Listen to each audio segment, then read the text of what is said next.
Hey guys, it's Sandro here, and today's video is a bit of a different video and detail on my own 30-year-old 1990 Toyota Light Ace van. Now, I actually posted a video quite a few years back on my restoration work on this van, which I'll try and add a link to here. And if you watch that video, you'll see what it was like when I first got it and just how much work I put into it before using it as my mobile detailing van. But basically, about a year and a half ago, I retired my van from work, as I now only detail out of a shop. When I first bought this van, I never in a million years would imagine that I'd keep it as a weekend driver. But I've absolutely fallen in love with it. The way it looks, the way it drives, which is different but so much fun. And the fact that with well over 300 kilometers on the clock, it's just about the most reliable vehicle I've ever owned. So it just makes me happy and also comes in really handy when I've got something large to transport and I don't think I'd ever part with it. Now, when this van was in service, I'd usually wash it 2 to 3 times a week and give it a full detail every 6 to 12 months, as it was really important to me to always have it looking its best when I rolled up to a detailing job. But if I'm being completely honest, I've definitely neglected this van over the last 18 months since I retired it. Now, I've been putting off giving it a much needed full detail because, as you'll see, it needs some work done, such as some new window tint all round, about half a dozen dents removed, a bit of surface rust addressed, and some touch-up paint in quite a few areas, just to name a few. So in my head, I've been telling myself for the past 18 months that I'll firstly do all of that stuff and then give it a good detail. But I have to face the fact that I just don't have the time or money to do what I'd like, and it'll probably be another 18 months before I do. So I stopped lying to myself and set aside a full day to give my van a good detail for now, as I hated feeling guilty every time I looked at it, and when I do have the extra time and money, I'll get to all that other stuff. Now, I'll talk more about this after the van is washed and prepped, but in truth, it really needs a full paint job, as the original single stage paint, which is still the majority of the paint, is well below 40 microns and even down to the primer in certain areas. And between you and me, I'd love to put a 4AGE engine in it, maybe upgrade the suspension and brakes, and just have it as a nice GT cruising van for some road trips. So that's the dream, but back to reality right now. It needs a nice detail, and I thought I'd take you guys through that process, which I hope you enjoy.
Now, as many of you may know, I do use my own vehicles to do a lot of testing of not only products but also techniques. It's a big part of learning for me without the stress of it being a client's car.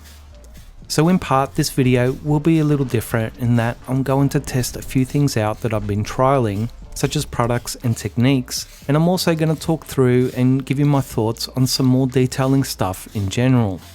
So this video isn't really about how I'd necessarily detail a vehicle, but more of a backstage look at how I test and evaluate things in my own time, and a bit about what's rolling around in my head. Now, I'm not testing anything new on the wheels, and I'm sure a lot of you guys have probably seen me use Shine Supply Wise Guy, MV Purge, and these same brushes and mitts in the same way quite often on wheels. I do test new wheel cleaners, APCs, degreasers and brushes all the time. Testing is a large part of my job here in the shop, but I guess for about the last year or so, I haven't been able to find anything that works better for me consistently. And that certainly isn't due to a lack of ongoing testing and trialing of various products and techniques. What I also wanted to share here is the 3 factors that always influence my decision in what I use and how I use it. Firstly is safety. I've talked about this in the past, that you can use quite aggressive chemicals once or twice and never have any issues. But sometimes after repeated use over weeks and months, then you start to see things like car paint and trims start to become faded, etched, and even brittle, worn, and corrosive. My advice to you detailers out there is to test new products out on your own cars and try not to draw your conclusions after just 1 or 2 uses.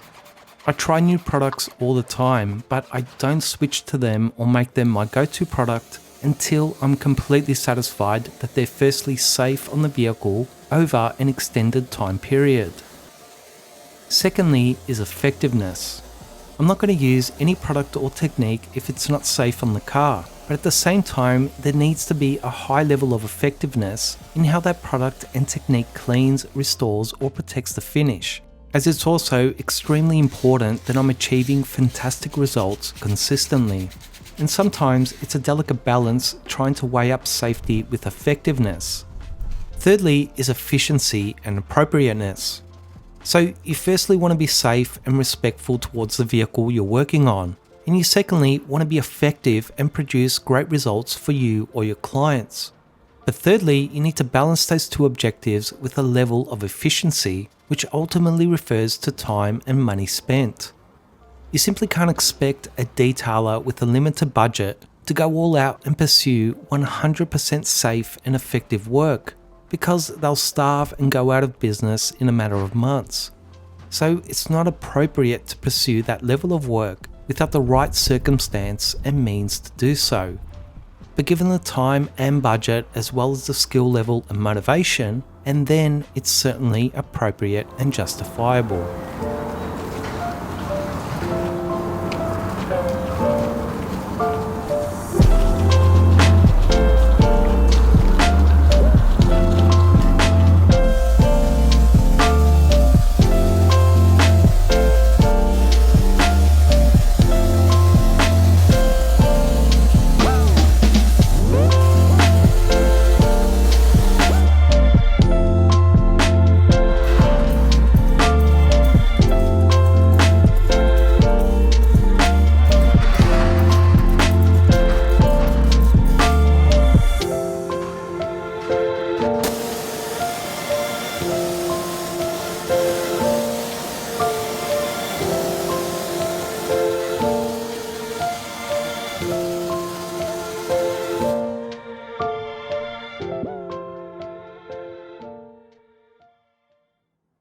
A product some of you may be familiar with is NV Purify.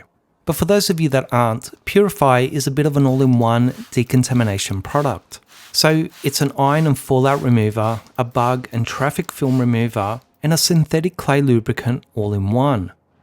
Now, one really interesting thing or characteristic about Purify is that it's both a slower and longer reacting chemical. So unlike most decontamination chemicals such as iron, tar and traffic film removers that both almost instantly react and go to work, but also rather quickly neutralize or exhaust their effectiveness, Purify is quite the opposite. It can actually take quite a few minutes for it to reach its maximum chemical reaction and effectiveness, but it really seems to keep on working much longer, up to 10-15 minutes and beyond, which is actually quite unique in my experience. However, when you use it as a chemical decontamination clay lubricant for synthetic clay towels or mitts, that physical agitation seems to accelerate its reaction or reactive characteristics, which again is quite interesting. Now, what I wanted to share in this video is what I've been testing out in the last few months, which is if I don't want to clay the paint for various reasons, such as very thin old paint that isn't appropriate for compounding or polishing, how can I best make use of the slow and long reaction time of Purify to get a very simple but very effective decontamination outcome? Now, part of the issue or problem solving I was facing was that after about 5 minutes, Purify would start to dry, just like any other chemical. And although I could extend its dwell time by simply spraying more on, it actually started to cause other issues, which was increased chemical residue that then became difficult to rinse off. Now, I also discovered that applying it to wet paint could help extend that dwell time, but it also delayed the initial reaction time and seemed to also dilute or reduce Purify's overall performance. So what you're seeing in the footage is what, at least at this stage, seemed to work best, which is applying Purify to dry paint, allowing it to sit for as long as possible before it begins to dry, and then using a decontamination pre-soak foam, which here I'm using CarPro Lift, to actually extend Purify's dwell and reaction time without having it dry or stain the paint, while also obviously having the additional benefit of the pre-soak foam working as well. Now, I've actually tried this same process with a few other iron and traffic film removers, and what tends to happen is that after a minute or two they stop working or reacting. But what I hope you guys will see here is that even after a total of 15 minutes, which was 5 minutes of Purify on its own, plus 10 minutes of it with the snow foam on top, it still kept on working and reacting all the way. Now, something about CarPro Lift that I've additionally found out is that it really seems to perform best when its consistency is on the average to thin side. So unlike other decontamination pre-soak foams I use that actually seem to work quite well on the thicker side, I don't find Lift dwells as well or is quite as effective when it's applied too thick. So this is just another thing I wanted to quickly explain here, that it's not always about which process or method is better or not. And in the case of snow foams, it's not just about whether thicker or thinner foam is better. What it's about is evaluating results and outcomes and understanding that not every product or situation is the same, and where one foam may perform better in a more runny consistency, another may fare better being applied a little thicker. And how do you find this out? You test, assess, and evaluate results.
Now, as I'm giving the van an initial rinse, I just want to talk a little more about method and technique influences. What I've actually discovered is that if I'm using the technique you've just seen with Purify and a decontamination snow foam, it can actually strip off some less durable or older waxes and sealants, but it won't tend to strip off more durable and high-performing sealants. However, what I've also discovered is that if I use Purify with a synthetic clay or even just a microfiber cloth to wipe it in, it does tend to strip most waxes and sealants off the paint. So again, there's quite a bit of influence you have to adjust your method and technique based on what your ultimate goals are. Now, I'm not too concerned with stripping off all the past waxes and sealants on my van, as my goal with this detail isn't really about getting the best bond with a sealant or coating. It's really just about giving the exterior a decent deep clean and then applying some protection. So in essence, I'm not pursuing that higher end level of work for a few reasons, such as my limited time, but more importantly, due to the limited or thinner older paint on the vehicle and its sensitivity, which I'll talk more about later on.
Next was a physical hand wash.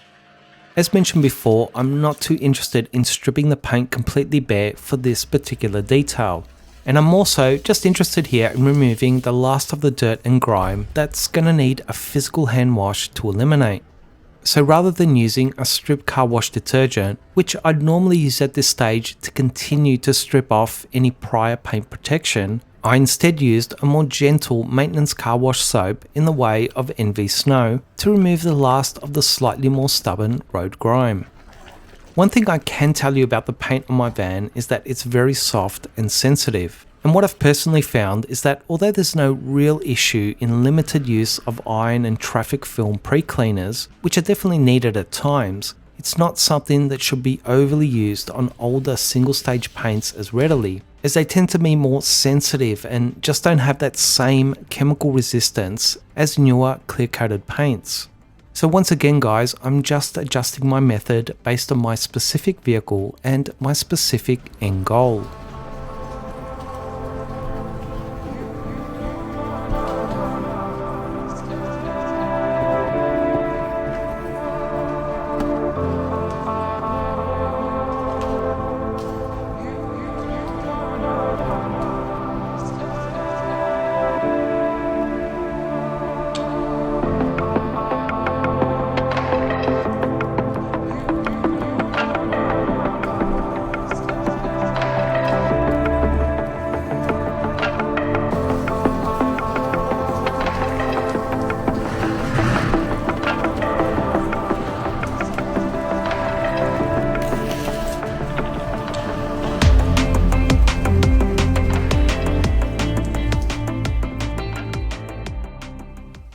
Now, after the hand wash and another pressure rinse down, the paint was really perfectly clean.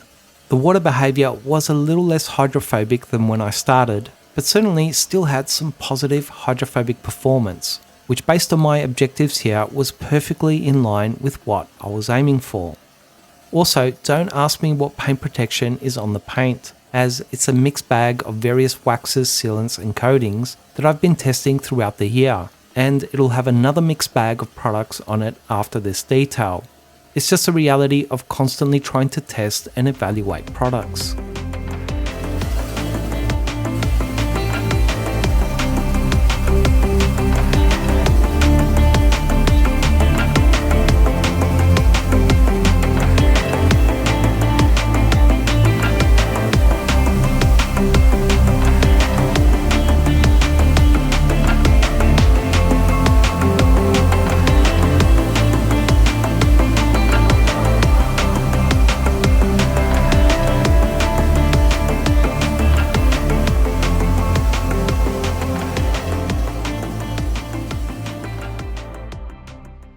After that, I gave the vehicle another quick, gentle towel dry with another product that I've been testing out, which is the AquaTouch Big Fella dual-sided microfiber drying towel. Now this towel uses the same twisted loop fiber weaves we've seen in a lot of recent drying towels, which are really great at creating a reduced friction on the paint and virtually zero linting. But unlike most other similar towels that only have one side of the twisted loops, this towel has two sides, and I can tell you that it absorbs a ridiculous amount of water and still glides with that great reduced friction on the paint for a safer drying process. It can get quite heavy at the end, and it can be a little too bulky to wring out, which is important to mention. But if you can't dry a whole vehicle in one go with this towel, then I doubt there's another towel out there that can do it. I'll also mention here that I did give the door jambs a quick towel dry, but I didn't use blown air to blow out the remaining trapped water, as I won't be masking the vehicle and I won't be getting to the paint protection for quite a few hours yet, which will give the vehicle extra time to dry on its own accord. So once again guys, based on my objectives here, it just wasn't a necessary step.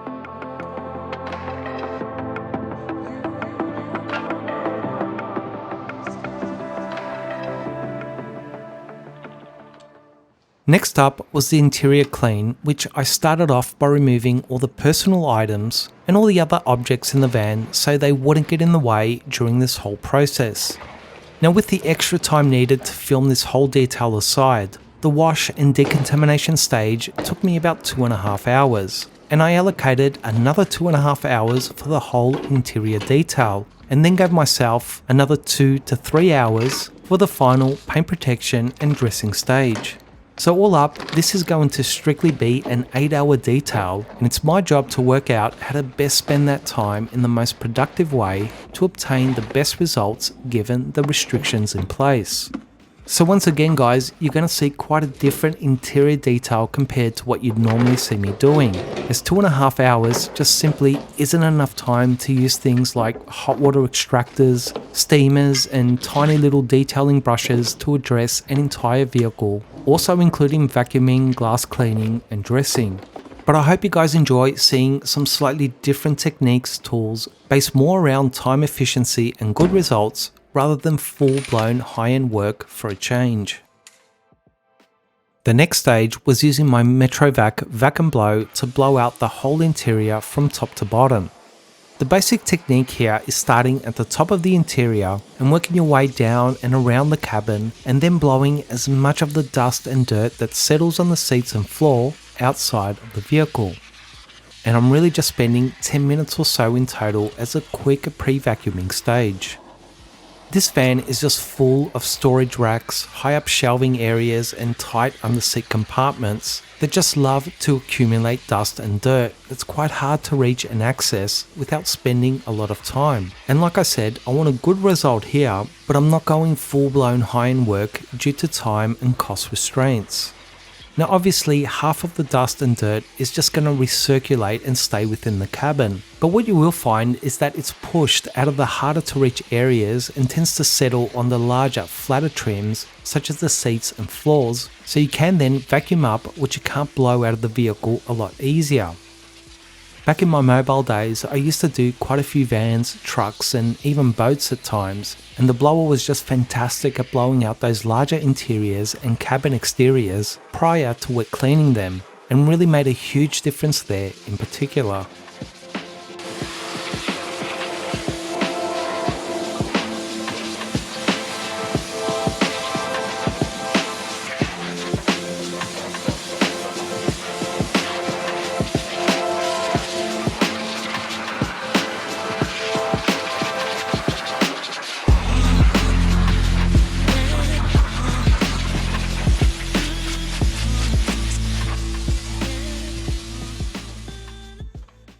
Next up was a quick vacuum using a brush attachment. You'll find that after you blow out an interior with some good powerful air, that all the remaining dust and dirt is looser and sitting on top of the various trims rather than embedded in them. As such, you should be able to move a little quicker and suck up the dirt a little faster while using the brush on the end of the vacuum to help dislodge any dust or dirt that's a little more stubborn. But in essence, what you're really doing here is just quickly wiping down every area you can access with a vacuum to suck up that static dust clinging to the trims and any larger particles along the way. I'll also mention that I've got earplugs in and I'm wearing a dust mask, which I highly recommend you use for both the interior dry and wet cleaning stages.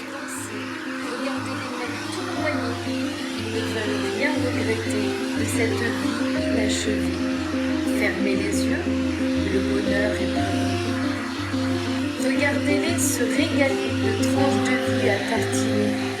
Regardez-les parler, chanter, rien ne pourra les arrêter. Ouvrez les yeux, regardez tout, c'est encore mieux. Oh, quel doux parfum de bonheur qui nous prend le temps de goûter nos peurs. Quel doux parfum de liberté, sachons le voir, afin de garder l'espoir.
So after blowing and then vacuuming the interior to complete the dry cleaning stage, it was time for the wet cleaning process. I'm starting with car mats and I'm going to be exclusively using the Tornador to wet clean the entire interior. The reason for this is that the Tornador is super quick at cleaning, uses limited liquid, which means the interior doesn't get overly wet, and it's an extremely time and cost-effective tool that produces great results. I've put hot water into the Tornador's reservoir bottle as it's more effective at cleaning and also dries quicker. And I've just mixed that hot water with a very light 1:20 chemical ratio of CarPro Multi-X, which is obviously very cost effective, and together with the hot water and strong compressed air will be all that's needed to get the interior nicely and quickly cleaned to a great standard. You'll also see that after blowing the liquid from the reservoir bottle, I'll then turn the valve off and just use compressed air to dry the surfaces of the trims, which is another great feature about this tool. I'll also mention here for all you Aussie viewers that after buying all my Tornador tools and attachments from the States over the last decade for a considerably higher amount, the Tornador has finally landed here in Australia, which I'm super happy about. I bought the Tornador Black I'm using in this video from the States a few months ago for 330 Aussie dollars, but they're now about half that price in Australia, which is amazing. Over the years, I've also bought quite a number of similar or knockoff Tornador tools, and some have actually been decent, but none seem to last quite as long or perform quite as well. And the other issue is that the support for parts and attachments for these other tools down the track isn't great, which is also annoying. So again, I think it's great we can now get the Tornador here locally, including parts and attachments at a fair price.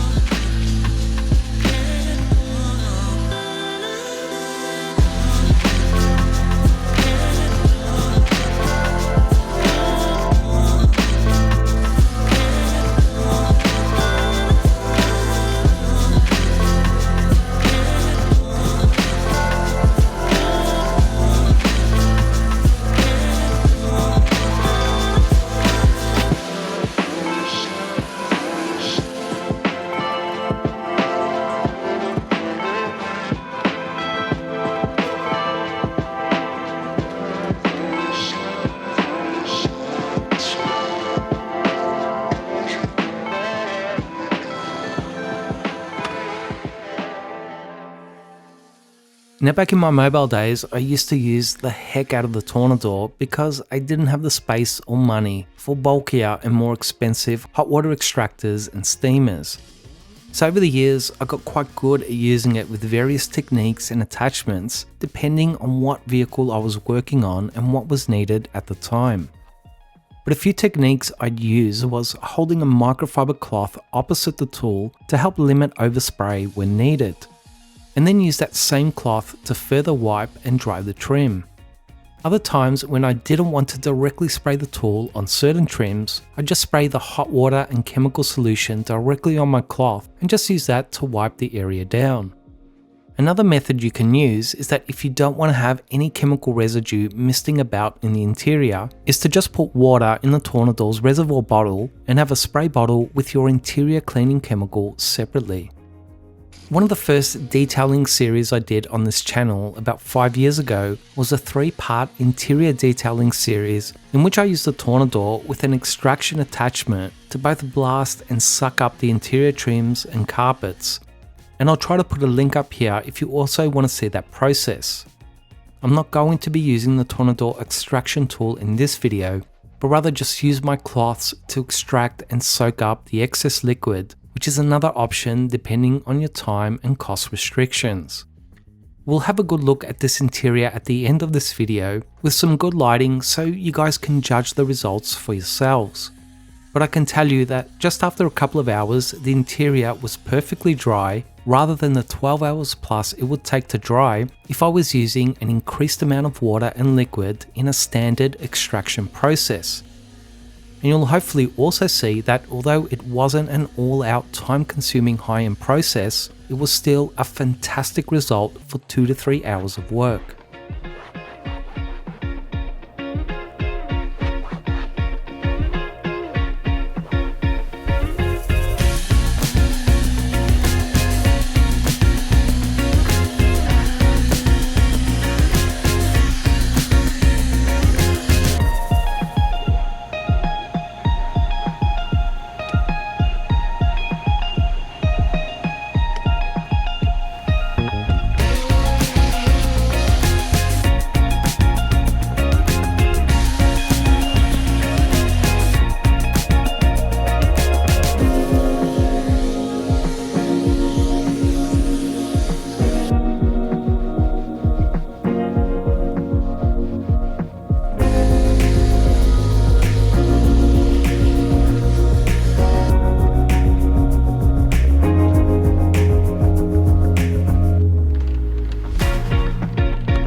Next was cleaning the interior windows, in which I used CarPro Clarify.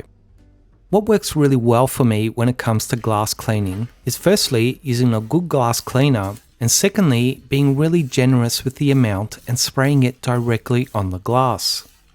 Thirdly is using two very clean cloths that have short piles and resist linting, such as waffle or woven weave cloths. The first cloth is used to spread the cleaner all over the glass, and the second cloth is used to buff the glass streak-free. When folded twice, you have 8 sides on each cloth, so just keep switching to fresh sides for every new section. And what I'll also do is make sure I wipe down any overspray that gets onto the surrounding trims, as well as using some good lighting to check for streaks, and this process usually works great for me. Over the last year in particular, there seems to be this growing concern or opinion that isopropyl alcohol found in glass cleaners, or more specifically IPA cleaning solutions, causes damage to both car trims and paint. In over 25 years of detailing, I've never seen an appropriate isopropyl alcohol mix used in an appropriate manner cause any damage whatsoever, unless the surface it was applied to was already compromised or of a lower quality finish. What I have seen and been personally contacted about is inappropriate concentrations of isopropyl alcohol used in inappropriate ways that have led to damage, and that's a big difference. Most pre-mixed IPA cleaning solutions or even glass cleaners contain something like 5 to 15% of full-strength isopropyl alcohol. So in essence, it's largely a water solution with the added benefit of a small amount of isopropyl alcohol to increase both its cleaning and drying performance in a largely residue and streak-free manner. That's really what an IPA mix is and does. And when used at appropriate concentrations with appropriate techniques on appropriate and non-compromised surfaces, it's extremely safe, non-aggressive, and such a fantastic and unique chemical mix. The last step on this interior process was dressing, enhancing, and adding a little protection to the trims. For this, I use CarPro Pearl at a 1 to 2 dilution. Now overall, I don't tend to use Pearl at this dilution ratio on my other cars or clients' cars, as it's a little on the glossy side for my taste. However, for my van, I actually like a little gloss on the trims, as for me, it works well in this particular cabin. Now, I wouldn't use it any stronger as I don't like blinding gloss, but at 1 to 2, it's more of a mild gloss, and after using other interior dressings on my van, this is still the one I like best for this specific vehicle, which I guess is just a personal thing.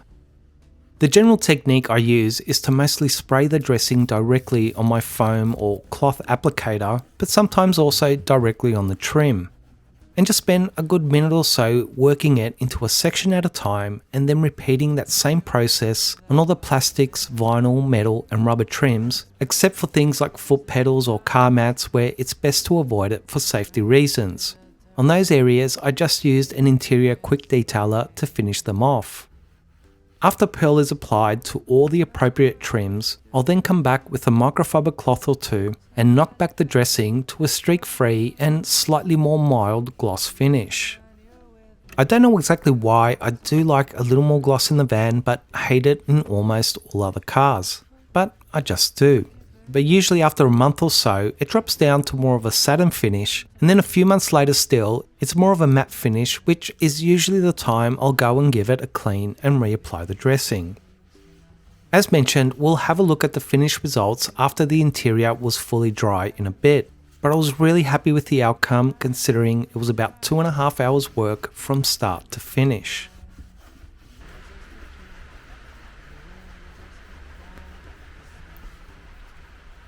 Now as you guys continue to watch the footage, I just want to touch on a couple more things. Going back to what I discussed earlier, using products appropriately, I just want to share a quick story. A couple of years back, a subscriber contacted me via email who was really upset after watching one of my interior detailing videos and claiming that on my advice, he used CarPro Inside interior cleaner and it ruined his car's interior, causing stains, streaks and chemical etchings throughout. Now, I was pretty shocked as it's always been quite a safe product for me, so I started asking questions.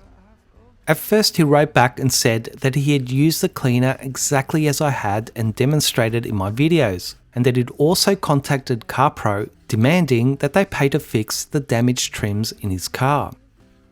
Honestly, trying to understand what went wrong and not passing any sort of judgment, I asked him to be more specific about his vehicle, environment, and give me a stage-by-stage breakdown of his process and use of the chemical to see if we could pinpoint how all this damage occurred.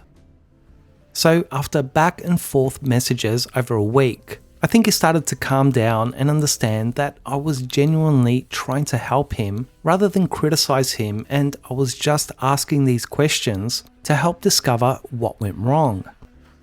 To cut a long story short, he admitted in the end, together with an apology, which I really respected him for, that he didn't in fact follow my application and method at all. Instead, in the hot blistering summer out in the open sunlight, he proceeded to spray an entire bottle of CarPro Inside from top to bottom all over the cabin in one go, and then he tried to use a brush to scrub the chemical, which had long since evaporated, stained and etched the entire vehicle's cabin almost instantly.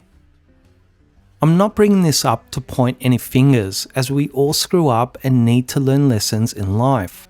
But apart from the mishap with misusing the cleaner, the real lesson there was taking responsibility and being honest. If you go to a doctor in pain and you're not honest in answering their questions because you feel guilty or embarrassed, don't expect that doctor to be able to diagnose or help you sufficiently, and you're the one that's going to suffer as well as the people around you. It's sometimes hard taking responsibility and facing the truth, and I'm certainly not excluding myself here, as I also fail at times. But I know in my heart it's wrong to lie or abandon the truth. And I know in my head that we as a society are lost if we push or accept lies as truth, no matter what the reason or what our intentions are, for better or worse. As sometimes good intentions lead to the greatest evil of all. We're living in interesting times, and what I'm seeing more and more each day is lies being presented as truths, and the truth being suppressed because it doesn't fit a particular narrative some wish to pursue. And you may think you're being kind by promulgating and justifying these narrative lies, but you're really destroying all that is just and beautiful in this world, and nothing but a world of pain and suffering will follow. I'm sorry for completely going off the beating track here, but I guess I've had a few things weighing on my mind, especially with all the extra time I've had during these lockdowns. I should also mention that last week we had some really bad storms here in Victoriya, which left our house and many others without power, hot water, internet, or even a phone signal for days on end, which is the main reason I couldn't upload a video last week. But the power's back on, as you can tell by this video upload. And honestly guys, you have no idea how good a hot shower feels in winter when you have to do without one for days on end. If you enjoyed this video and would like to help support this channel and future content, you can do so at buymeacoffee.com/ccad, which I'll have a link to in the description box. And I just want to thank everyone for all the support so far. It honestly means a lot. I hope you guys stay tuned for the second and final part of this van series, finishing up the exterior, which I'm working on right now. As always, I really hope you guys enjoyed and found this video useful. Please share this video, like, comment, and subscribe to this channel to show your support for this content, and I'll see you guys soon.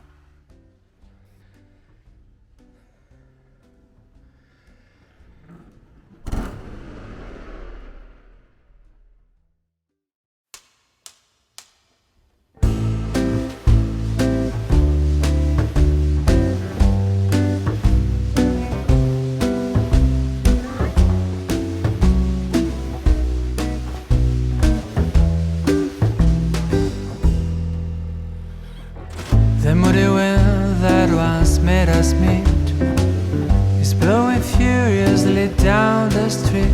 The friendly breeze at our back has lately been swaying. And I don't know if you're looking for somebody better or something more.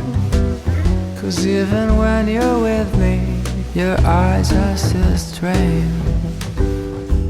So if you wanna go, make it very quiet. Leave the door half open, don't turn on the light. I will see the note lying on the stand. See the empty space and I will understand. And if you wanna live, take good care of you. Maybe it's about time we try something new. Maybe for a while, maybe just a fluke. The wind will just give back the same way that it took. But then the house just won't be the same. Trees will be moaning and crying your name. And I will hear your voice resound in the silence. I'm gonna browse through my old scrapbook. A picture I left that the way we lived. Up for a hint that the wind is sounding you back. So if you wanna go, make it very quiet. Leave the door half open, don't turn on the light. I will see the note lying on the stand. See the empty space and I will understand. And if you wanna live, take good care of you. Maybe it's about time we try something new. Maybe for a while, maybe just a fluke. The wind will just give back the same way that it took.